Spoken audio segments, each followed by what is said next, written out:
নমস্কার বন্ধুরা, ডলি রন্ধনশালায় সবাইকে স্বাগত। আর আজকে তোমাদের সাথে আমি শেয়ার করব সম্পূর্ণ নতুন একটা বরবটি আলু রেসিপি। তাহলে আজকে রেসিপিটা শেষ পর্যন্ত দেখার জন্য তোমাদের কাছে আমার অনুরোধ রইল। এখানে আমি 200 গ্রাম পরিমাণ বরবটি কেটে নিয়েছি, আর এর সাথে নিয়েছি একটা মাঝারি সাইজের আলু এইভাবে লম্বা করে কেটে। এবার তাহলে রান্নার দিকে যাওয়া যাক। প্রথমে আমি কড়াইয়ের মধ্যে প্রয়োজন মতো সর্ষের তেল দিয়ে দিলাম। সর্ষের তেলটা আমি খুব ভালোভাবে গরম করে নিলাম। এবার আমি সমস্ত কেটে রাখা বরবটিগুলো তেলের মধ্যে দিয়ে দিলাম। এবার আমি বরবটিগুলো একটু ভেজে নেব। প্রথমেই কিন্তু বরবটিতে লবণ দেব না, তাহলে বরবটি থেকে অনেকটা জল ছাড়তে শুরু করে দেবে আর বরবটিগুলো ভাজতে অনেকটা সময় লাগবে। আমি এবারে বরবটিগুলো এভাবে একটু ভাজা হতে দেব। বরবটি থেকে হালকা জল ছাড়তে শুরু করে দিয়েছে। আমি এবার গ্যাসের ফ্লেমটা একেবারে হাইতে দিয়ে বরবটিগুলো কিছুক্ষণ এইভাবে ভেজে নেব। বরবটির মধ্যে আমি এবার স্বাদ মতো লবণ দিয়ে দিলাম। এবার আমি গ্যাসের ফ্লেমটা মিডিয়ামে রেখে বরবটিগুলো লবণ দিয়ে খুব ভালোভাবে ভেজে নেব। বরবটিগুলো এখানে বেশ ভাজা ভাজা হয়ে এসেছে। এর থেকে আমি আর বেশি ভাজবো না। বরবটি খুব বেশি ভাজলে তাহলে শক্ত হয়ে যাবে আর খেতে ভালো লাগবে না। সমস্ত বরবটিগুলো আমি কড়াই থেকে নামিয়ে নিলাম। এবার আমি ওই একই তেলের মধ্যে আবারও প্রয়োজন মতো সর্ষের তেল দিয়ে দিলাম। তেল গরম হতে আমি এখানে ফোড়নে দিয়ে দিলাম অল্প একটু গোটা জিরে। এবার আমি এখানে কেটে রাখা সমস্ত আলুগুলো দিয়ে দেব। আর আমি আলুর মধ্যে দিয়ে দিলাম স্বাদ মতো লবণ। এবার আমি লবণ দিয়ে আলুগুলো খুব ভালোভাবে ভেজে নেব। আমি আলুর মধ্যে হলুদ গুঁড়ো দেবো না, শুধু লবণ দিয়েই ভাজবো। আলুর মধ্যে হলুদ গুঁড়ো দিয়ে ভাজলে তাহলে তেলটা কালো হয়ে যাবে, রান্নাটা দেখতে ভালো লাগবে না। আলুগুলো আমি খুব ভালোভাবে ভেজে নিয়েছি। এবার আমি আলুর মধ্যে আগে থেকে আমি আদা ও টমেটো পেস্ট করে রেখেছিলাম, আদা ও টমেটোর পেস্টটা আমি দিয়ে দিলাম।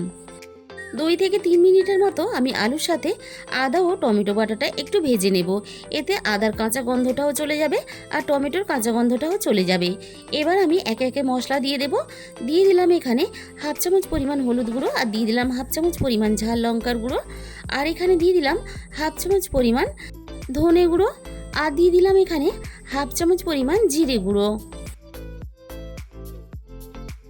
আর আমি এখানে দিয়ে দেব স্বাদের ব্যালেন্সের জন্য স্বাদ মতো চিনি। আলুর সাথে সমস্ত মশলা আমি খুব ভালোভাবে বেশ কয়েক মিনিট নাড়াচাড়া করে কষিয়ে নেব। আলুর সাথে মশলাটা খুব ভালোভাবে কষিয়ে নিয়ে এখানে আমি সামান্য পরিমাণ জল দিয়ে দিলাম, যাতে না মশলাটা পুড়ে যায়। এবার আমি এখানে ভেজে রাখা বরবটিগুলো আমি এখানে দিয়ে দিলাম। বরবটিগুলো সব কিছুর সাথে খুব ভালোভাবে নাড়াচাড়া করে মিশিয়ে দিয়ে আমি একটু সব কিছুর সাথে বরবটিগুলো আবারও কষিয়ে নেব। আর আমার মতো করে বরবটির এই রেসিপিটা অবশ্যই একবার বানিয়ে দেখবে, খেতে ভীষণই ভালো হয়। সব কিছু থেকে দেখো তেল ছাড়তে শুরু করে দিয়েছে। আলু আর বরবটি সিদ্ধ হওয়ার জন্য আমি এখানে প্রয়োজন মতো জল দিয়ে দিলাম। এবারে আমি মশলা সব কিছু জলের সাথে খুব ভালোভাবে নাড়াচাড়া করে মিশিয়ে দেবো। আর এই রান্নাটা একটু মাখা মাখা গ্রেভি করে রান্না করলে খেতে বেশি ভালো লাগে। এগুলো এদিকে সিদ্ধ হতে থাক। এবারে একটা মশলা বানিয়ে নেব। প্রথমে আমি কড়াইয়ের মধ্যে চায়ের বড় চামচের 1 চামচ পরিমাণ সাদা তিল দিয়ে দিলাম, আর দিয়ে দিলাম এখানে 1 চামচ পরিমাণ পোস্ত।